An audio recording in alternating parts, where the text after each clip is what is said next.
I want to show you how neurotic these people are. Because truckers are out on the streets. Started off with this classic. Our kitty fear pooped in our bed, among other places. She never has accidents outside of the box. I'm livid. My poor little girl. I feel so terrified for the pets of downtown. Those fucking truckers out on the streets of Ottawa are making cats stress shit all over their owners' faces and their living rooms and their bedrooms and their apartments.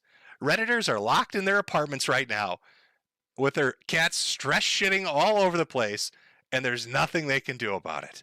I want you to imagine yourself in that situation. Oh. No, Mittens, no. Oh, no, stop the honking. He's shitting everywhere. No, Mittens, stop. Whiskers, no. That's Mama's Francie. Get off the box. Oh, stop shitting everywhere. Fucking cats, stop the honking. No. Whiskers is a bad kitten. No, stop it. Fucking stop it, Whiskers.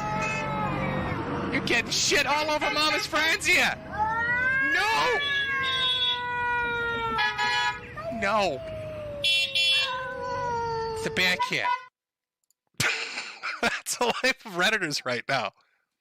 For like the last 2 days. Non-stop. Non-stop cat shits, non-stop honking.